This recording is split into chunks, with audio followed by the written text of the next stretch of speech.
have a bit of a conversation around the commodities market, but then the big story is the Central Bank of Nigeria's Monetary Policy Committee meeting started yesterday and it ends today. Nigeria's a two-day meeting. Some of the consensus out there is that there will be consistent policy that is do nothing, as you heard sometime last year was the buzz all about the catchphrase. So today we expect all rates to be maintained. The monetary policy rate, liquidity ratio, as well as the cash reserve ratio, the CR as well. Well, the central bank sometimes, MPC, has a mind of its own and sometimes could surprise anyone to the upside or the downside. But how much of this will be impacting on the food, agri-products, and whatever that we consume here in Nigeria? Let's get Ada Konobi from Financial Derivatives to talk to us. Ada, good morning. Thanks for coming. She's an economic research analyst. Let's look at where we are right now. The central bank decision today. What do you folks see at FDC? Do nothing? Keep all rates unchanged? We don't expect any surprises in the next in this MPC meeting today. We expect them to leave rates unchanged. What we're seeing now, although we are seeing inflation rate is beginning, most analysts believe that inflation has peaked. So this year we expect to see a marginal decline in inflation because of the base year effect of 2016. We are beginning to see some accretion in the external reserves, mainly due to good oil receipts. There's been increase in oil prices, and there's been some sort of stability in the Niger Delta region in terms of blowing up our pipeline. So that is bringing some more money into our reserves. And so those are some of the indicators. So it's still going to be wait and see a period. So subsequently in the next 2-3 meetings they may begin to make some adjustments to rates. So the good news is that we have federal allocations increasing. Yes. So the government at all levels, the state governments get more, so they pay salaries and what have you. The bad news is that electricity is still, isn't it? Yes, well, although and that's a major cost push.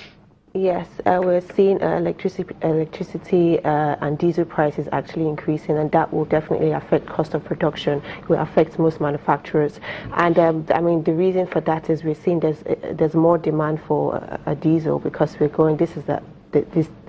It's hot right now, so we are seeing more people asking for diesel to kind of power up their ACs and generators. So that's where we're seeing diesel prices go up. So inevitably that's going to affect cost of production anyway, and we can see that most manufacturers are already increasing prices of their products because they can't continue so looking to at the PPI, is that the PPI will go higher in January? Yes, that's going to go up. So inevitable.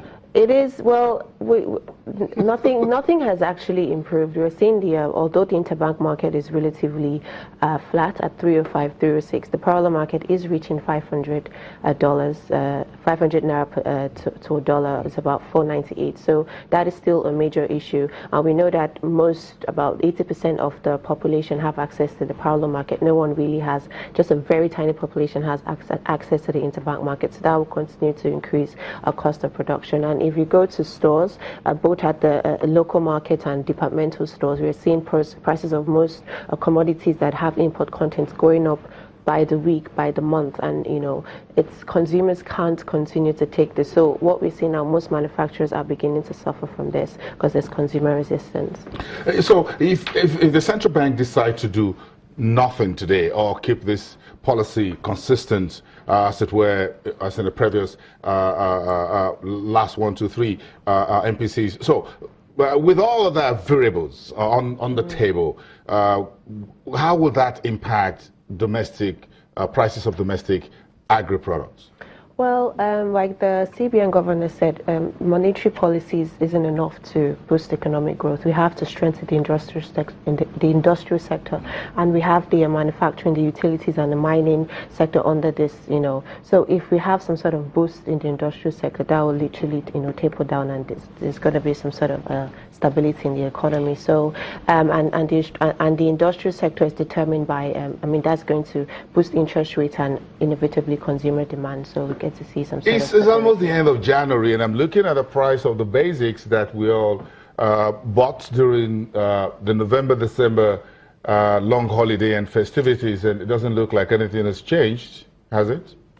Well, nothing has changed. We're just seeing just marginal volatility in prices. Marginal movement. Marginal movement in prices. So yes. We expect this to carry on. If the forex issue isn't addressed, we expect to see more prices go up. And cost of logistics are going up. So that is why most people ask, okay, why is tomato or pepper and all of that going up? We have to factor in the fact because all the roads getting into Lagos, for example, are all bogged down. Whichever way you're coming, except you come by sea. Yes. That's the only way you don't have traffic coming into Lagos, unless you come by the sea. Exactly. Or by the lagoon. Yes. But if you go to come by land, you have to. That is a cost. That is a cost. That is a serious nightmare, getting goods into Lagos. Yes. And getting goods out. Exactly. So logistics, storage, everything. So that's already affecting most commodities in the local market.